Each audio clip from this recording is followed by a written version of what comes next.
ഏറ്റവും കൂടുതൽ കംഫർട്ടബിൾ ആയിട്ട് കൂടുതൽ സ്റ്റേജ് ഷോസ് ചെയ്ത ഒരു ആൺ സുഹൃത്ത് എന്ന് പറയാനാണെങ്കിൽ അതായത് ഒത്തിരി പേരുണ്ടാവും എനിക്ക് എന്നാൽ ഇന്ന ആൾ എനിക്ക് ഓക്കെയാണ് എന്ന് പറയാൻ തോന്നിപ്പോയ ഒരു കഥാപാത്രം എനിക്ക് അങ്ങനെ ഏറ്റവും കൂടുതൽ സിനിമയിലെ എല്ലാവരും തന്നെ എനിക്ക് വളരെ കംഫർട്ടബിൾ ആണ്. എന്നാൽ എടുത്തു പറയുവാണെങ്കിൽ പിഷാരടി അത് അറിയാലോ, നമുക്ക് എല്ലാവർക്കും വളരെ ഇഷ്ടപ്പെട്ട് അങ്ങനെ കംഫർട്ടബിൾ ആണ്. നമ്മളൊരു കാര്യം പറയേണ്ട കാര്യമില്ല വെച്ചാൽ എല്ലാം അറിഞ്ഞ് നമ്മുടെ എന്താ നമുക്ക് എളുപ്പമുള്ള വഴിയും കൂടി നോക്കി പിഷാരയുടെ കുടുംബം തകർത്താലോ? നമുക്ക് തീർക്കാം. ഇപ്പൊ വേണോ? ഇപ്പൊ കിളിയാണ് ഭാര്യയുടെ പേര്. ഭാര്യയുടെ കിളി പോയിരിക്കല്ലോ. പീലി കൊച്ചിന്റെ പേര്. അല്ല, പിഷാരടിയുടെ വീട്ടിൽ നമ്മുടെ താരാഴ്ച വിജയൻ അങ്കിള് ചെന്നിട്ടുണ്ടായിരുന്നു, നമ്മുടെ സ്പോൺസർ. അപ്പോൾ ചെന്നപ്പോഴത്തേക്കും ചോദിച്ചു എങ്ങനെ സഹിക്കുന്നു എന്ന് ചോദിച്ചു പിഷാരടിനെ വൈഫിന്റെ അടുത്ത്. എന്ത് ചെയ്യാനാ, പെട്ടുപോയി. അത് പിഷാരടി അടുത്തറിയുന്നവർക്ക് അല്ലെ പെട്ടെന്ന് നിങ്ങൾക്ക് കേൾക്കുമ്പോ പിഷാരടി എന്താ കുഴപ്പം തോന്നിപ്പോ. പക്ഷെ അതൊരു ഒന്നൊന്നര ആളാണ്. വേറൊന്നുമല്ല, വേറെ കുഴപ്പമൊന്നുമല്ല, പെട്ടുപോയി. വായ അടക്കി വെക്കത്തില്ല. ഏത് തോറ്റു പോണ ഞാൻ കണ്ടേക്കുന്ന എനിക്ക് തോന്നിയേക്കുന്ന രണ്ട് വ്യക്തികളാണ്. ഒന്ന് പിഷാരടിയും പിന്നെ ഒന്ന് ജയസൂര്യ. ഇവർ രണ്ടുപേരും സംസാരിച്ച് ജയിക്കാനേ പറ്റില്ല. നമ്മൾ തോൽവി സമ്മതിച്ചു പോയേക്കണം. ഒരു രണ്ട് കലാകാരന്മാര് കലാപകാരികളാണ്. ഞാൻ തർക്കിക്കാൻ നിൽക്കില്ല എന്നുവെച്ചാൽ നമ്മൾ ജയിക്കില്ല എന്ന് നമുക്കറിയാം. അതുകൊണ്ട് ഞാൻ ഒന്ന് രണ്ട് ഇതിൽ മാത്രമേ നിൽക്കണം. ഞാൻ പിന്നെ സംസാരിക്കാൻ നിൽക്കില്ല. പിന്നെ അപ്പൊ തീർന്നില്ലേ പ്രശ്നം. പിന്നെ അതേപോലെ ഇപ്പൊ ലേഡീസ് ആൻഡ് ജെന്റിൽമെന് ശേഷം സുബി എന്തെങ്കിലും പ്രോജക്റ്റ് വന്നിട്ടുണ്ടോ? ഇല്ല, ഇപ്പൊ യാത്രകളൊക്കെ കഴിഞ്ഞ് വന്ന് അങ്ങനെ കുറച്ച് വിദേശ യാത്രകൾ നമ്മൾ ഒരുമിച്ച് തന്നെ കഴിഞ്ഞ് വന്ന് ഇപ്പൊ പിന്നെ മഴക്കാലമൊക്കെ ആണല്ലോ, വലിയ അധികം പണിയൊന്നുമില്ല, വീട്ടിലിരിക്കുന്നു. ഈ രാവിലെ എണീക്കുന്ന സംഭവമൊക്കെ തുടങ്ങിയോ? ഇല്ല, സുപ്രഭാതം കാണുക എന്ന് പറയുന്നത് ഉച്ചതൊട്ടാണ്. അതെ, നമുക്ക് ഉച്ചയ്ക്കേ പറ്റത്തുള്ളൂ. അതിനൊരു മാറ്റം വന്നിട്ടില്ല. ഇപ്പൊ തന്നെ ഇതിനൊക്കെ വിളിച്ചോണ്ട് അതൊക്കെയാണ് തോന്നി കല്യാണം കഴിക്കാനുള്ള ഏറ്റവും കൂടുതൽ വിമുഖത എന്ന് തോന്നുന്നു. അതറിയില്ല, അതങ്ങനെയാണോ എന്നറിയില്ല. ചിലപ്പോൾ അതുവരെ അതിനെക്കുറിച്ച് അങ്ങനെ ചിന്തിച്ചിട്ടില്ല. നമ്മൾ ഓരോരോ കാര്യങ്ങളായിട്ട് ചിന്തിച്ചിട്ടില്ല. പക്ഷെ രാവിലെ എഴുന്നേൽക്കാൻ 8 മണിക്കൊക്കെ എണീറ്റ് തുടങ്ങി. 8 മണിക്ക് പ്രോഗ്രാം തലേദിവസം ഇല്ലെങ്കിൽ കാരണം എനിക്ക് കറക്റ്റ് ഡയറ്റ് ഒക്കെ ഉണ്ട്. ഓഹോ, സത്യം പറഞ്ഞാൽ ഈ വെളുപ്പിന് എഴുന്നേക്കണമല്ലോ എന്ന് വിചാരിച്ചിട്ട് സിനിമയൊക്കെ വരുമ്പോഴത്തേക്കും ടെൻഷൻ. അപ്പൊ വിളിച്ചു ചോദിക്കും എത്ര മണിക്ക്. ഈ സിനിമയും സീരിയലും ഒക്കെ 6 മണി 7 മണി.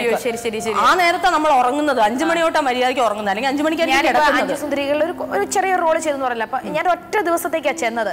അപ്പൊ ചെന്നപ്പോഴേ ആഷിഖ് പറഞ്ഞു റീമി 7 മണിക്ക് ഒന്ന് ഇടി വെട്ടിയോലിയായി പോയി. അപ്പൊ ഞാനേ തന്ത്രത്തിൽ പറഞ്ഞു ചേട്ടാ ഒരു കാര്യം ചെയ്യാവോ, 7 മണിക്കൊന്നും എൻ്റെ കണ്ണ് തുറക്കൂല, തുറന്നാൽ തന്നെ ഇവിടെ ഇങ്ങനെ തടിച്ചിരിക്കും. അപ്പൊ മേക്കപ്പ് ചെയ്യുമ്പോഴത്തേക്കും നിങ്ങൾക്ക് വൃത്തികേടായിരിക്കും സ്ക്രീനിൽ കാണുമ്പോൾ. അപ്പൊ ഞാനടുത്ത് പുള്ളി തുടക്കം വന്നതല്ലേ ഉള്ളൂ, വിഷമിപ്പിക്കേണ്ടെന്ന് വിചാരിച്ചു. എന്നാൽ പിന്നെ റീമി ഒരു 11 മണിക്ക് വന്നാൽ മതി എന്ന് പറയുന്നു വിചാരിച്ച് ഇങ്ങനെ നിൽക്കുക. കേക്ക് ചോദിക്കാം ചേട്ടാ, ഇങ്ങോട്ട് ചോദിക്കാം. ചേട്ടാ ഞാൻ എഴുന്നേൽക്കുമ്പോൾ കണ്ണൊന്നും ശരിയാ, കണ്ണിടിമിച്ച് തടിച്ചിരിക്കും. മേക്കപ്പ് ഉണ്ടാവില്ല. 7 മണിക്ക് എഴുന്നേറ്റാ 11 മണിയൊക്കെ ആകുമ്പോൾ വന്നാ പോരെ? ഞങ്ങൾ കണ്ണ് തുറപ്പിക്കാന്നേ. കണ്ണ് തുറപ്പിക്കാന്ന് പറയുമ്പോ പിന്നെ എന്ത് ചെയ്യും? മേക്കപ്പ് ഇട്ടൊക്കെ തുറപ്പിക്കാന്ന് പറഞ്ഞു. ശരി ഒരു ദിവസമല്ലേ ഓർക്കൊണ്ട് ചെന്നു.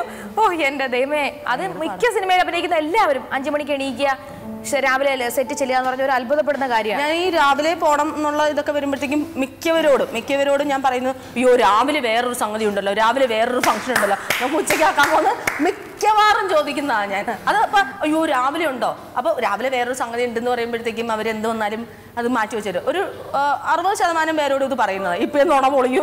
സുബിയുമായിട്ടുള്ള ഈ സൗഹൃദ സംഭാഷണങ്ങൾ ഞങ്ങൾക്ക് പറയാൻ ഒരുപാട് കാര്യങ്ങൾ, കാരണം ഒരുപാട് സംഭവങ്ങളുമുണ്ട്.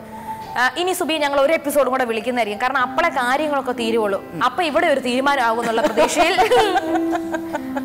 ഞങ്ങളിപ്പോ താൽക്കാലികമായിട്ട് നിർത്തുന്നതിന് മുമ്പ് ഏതെങ്കിലും ഒരു പാട്ടിൽ 2 വരി പാടിയിട്ട് അങ്ങ് നിർത്താം അല്ലേ?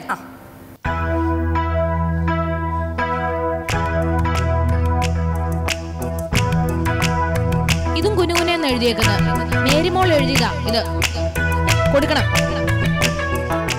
കുനുകുനി കുറുകുറുനിരകൾ ചുവടിടും കവിളുകളിൽ നനുനനി നഖപടമെഴുതും സുമശരവിരലുകളിൽ ഒരു പൂ വിരിയും ഒരു പൂ കൊഴിയും കുളിരവിടൊഴുകി വരും മനസ്സും മധുരം നുകരും അസുലഭ ശുഭനിമിഷം.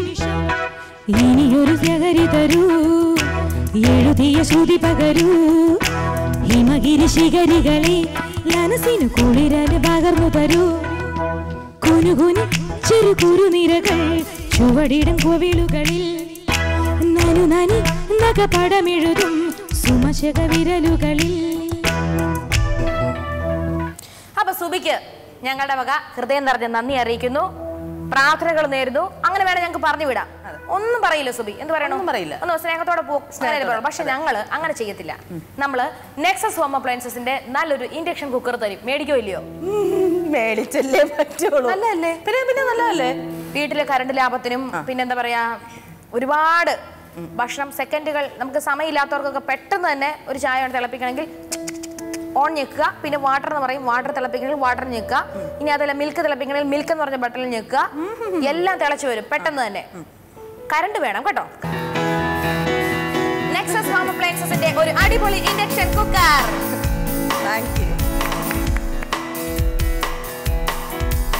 അപ്പൊ വേറെ വിശേഷമൊന്നുമില്ല Subi. Thank you so much. എല്ലാവിധ ആശംസകളും.